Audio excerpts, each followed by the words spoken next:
Next on TCM, Where the Boys Are. Then Follow the Boys. And later, Looking for Love. Swipe right on Connie Francis tonight.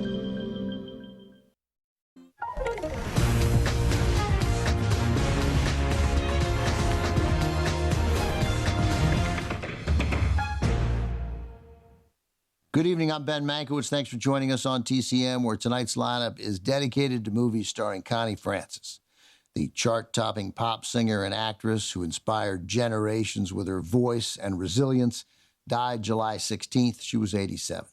Born Conchetta Franco Nero in Newark, New Jersey, Francis began performing on stage at 4 years old. For her debut, she played the accordion, sang Anchors Away. As a child, she frequently appeared on television, which led to her stage name. In her autobiography, Francis writes that during rehearsals for the Arthur Godfrey show, Godfrey suggested the name Connie Francis, saying it would be easier to pronounce. In 1955, after being turned down by multiple record labels, Francis signed with MGM, but single after single there flopped.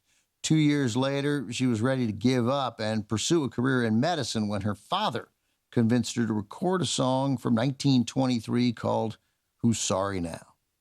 Months later, Dick Clark introduced the song on American Bandstand. There's no doubt about it, Clark said. She's heading straight for the #1 spot. She got there. Between 1958 and 1964, Connie Francis was the most popular female singer in the United States, selling 40 million records. Her song, Pretty Little Baby, which was not a hit when released, Francis later forgot she'd ever recorded it, became a viral sensation this year before Francis died. It trended for weeks on TikTok this spring and hit the top 50 on Spotify's U.S. and global charts. When asked by the New York Times what it felt like to have this kind of resurgence with the song, Francis rather deftly replied, "Well, it's not a resurgence because it never happened in the first place. It's an obscure song on an album that I did. It went unnoticed." When asked if she was happy about this surgence, Francis said she was on top of the world and overwhelmed that a new generation was enjoying her music. Other singers knew how special Connie Francis was. "What struck me was the purity of her voice, the perfect pitch and intonation," said singer-songwriter Neil Sedaka. "It was clear, concise, beautiful. When she sang ballads, they just soared." Sedaka wrote her hit song, Stupid Cupid. He also co-wrote another hit for Francis, the title track to our next film, which marked Connie Francis's movie debut as an actress. From producer Joe Pasternak and MGM in 1960, directed by Henry Levin, Where the Boys Are. The story follows 4 co-eds from the frozen north who head south to Florida for vacation in search of fun and romance. Might sound like a lighthearted comedy, but the movie is far more sober and thoughtful than you'd think, tackling the subject of premarital sex in daring ways for 1960. Francis's fellow co-eds are Dolores Hart, Yvette Mimieux, and Paula Prentice, making her film debut as well. From 1960, also with Jim Hutton, George Hamilton, and Frank Gorshin, with Connie Francis singing the title track, Where the Boys Are. Connie Francis was the country's top female vocalist when she made her feature film debut in Where the Boys Are. Her recording of the title song became another hit, going to #1 in 15 countries, multiple languages too. The song was written by Neil Sedaka and Howard Greenfield, who wrote several of Francis's most popular singles, including Stupid Cupid and Frankie. Francis convinced producer Joe Pasternak to give Sedaka and Greenfield a shot at writing the title song.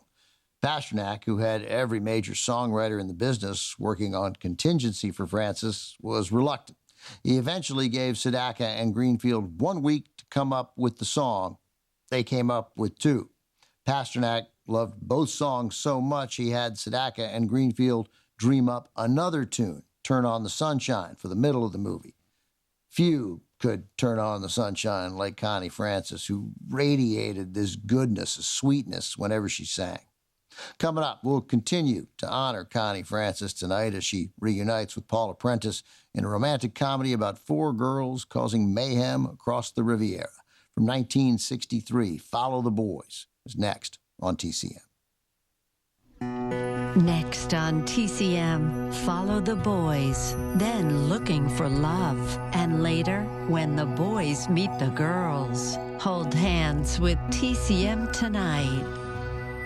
Hi, I'm Ben Mankiewicz. Thanks for joining us on TCM. Tonight, we are paying tribute to Connie Francis, who died in July at the age of 87.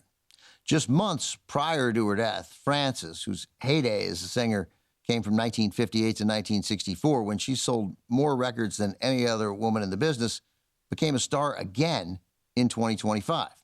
This spring, her 1962 recording of the song Pretty Little Baby went viral on TikTok, reaching over 45 billion views. Billion. Oddly, the song wasn't even close to a hit back in 1962. It was an obscure tune, never even released as a single. Francis dominated the charts in the late 1950s and early 60s with hit after hit, including Who's Sorry Now, Lipstick on Your Collar, and of course, Where the Boys Are, the title song from her first film, which we just had on TCM.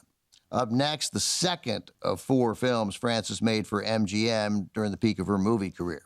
This one's from director Richard Thorpe in 1963, Follow the Boys.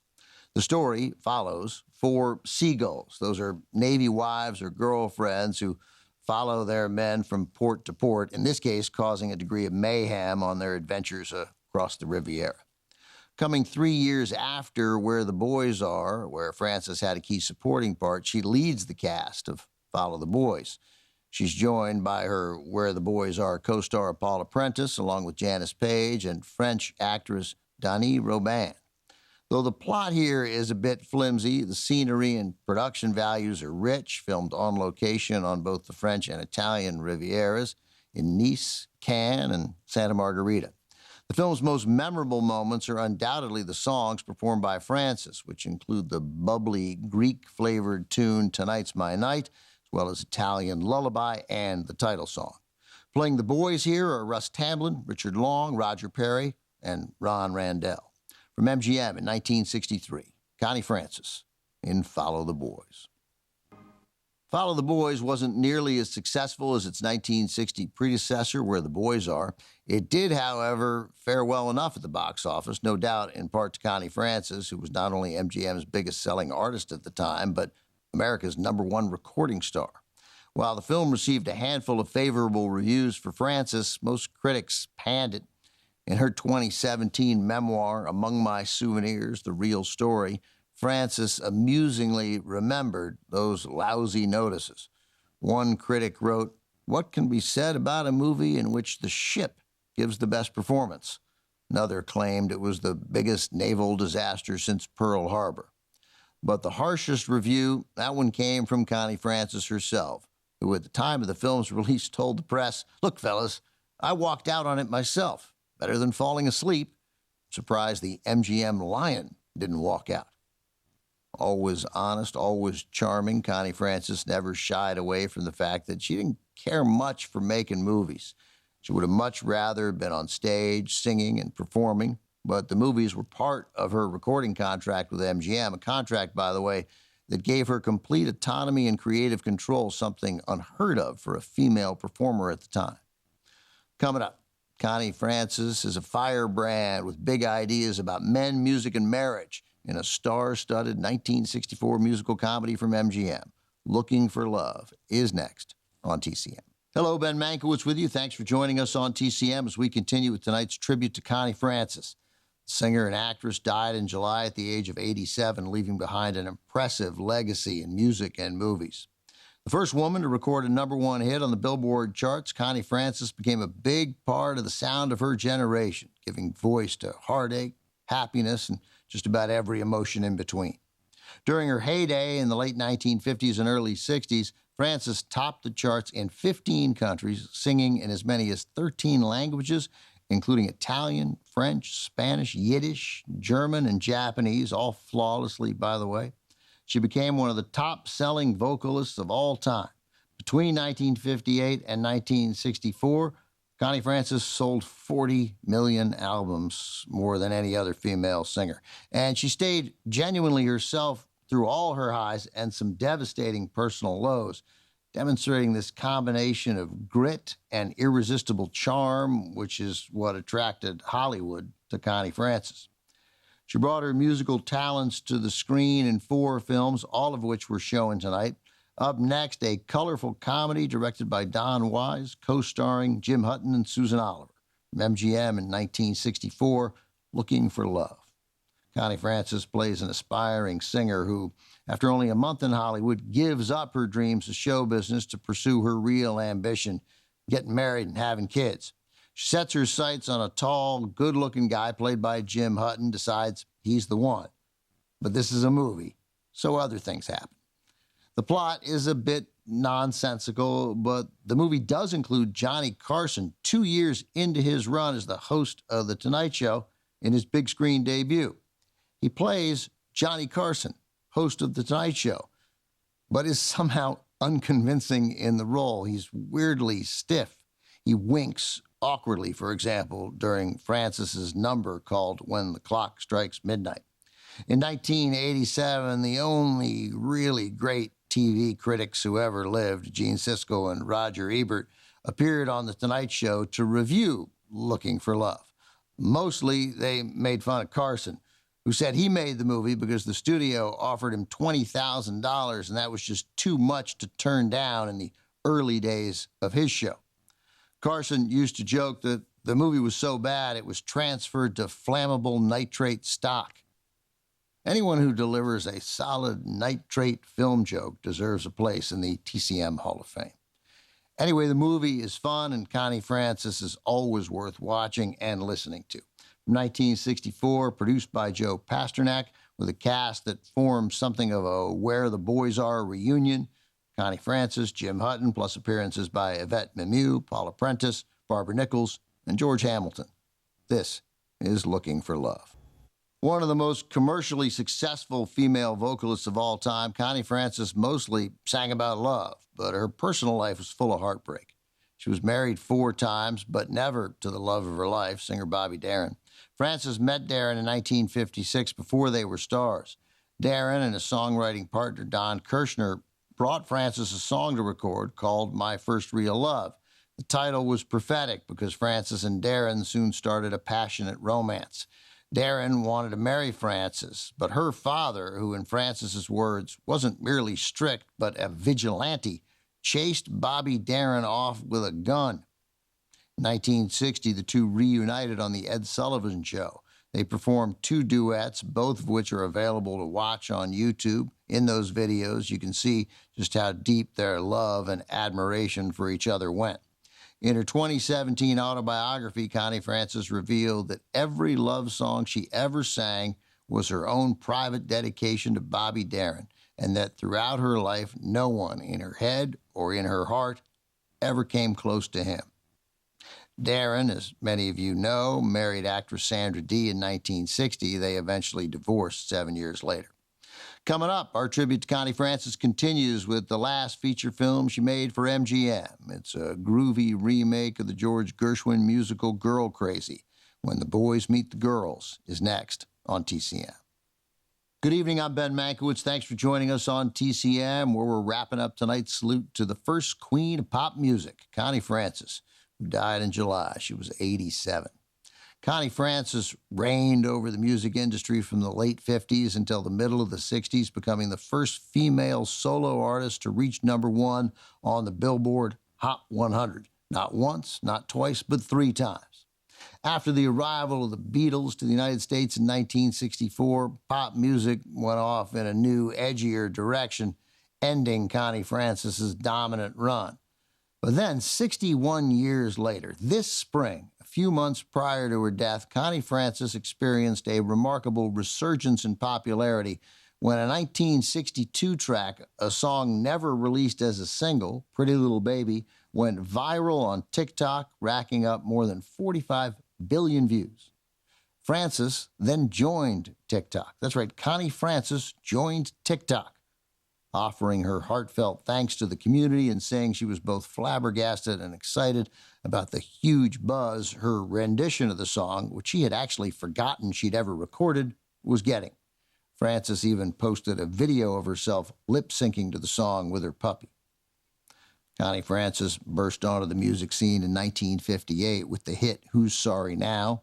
Embraced by teenagers and adults alike, she quickly became the top female singer in the country. 2 years later, she made her movie debut in the box office smash Where the Boys Are.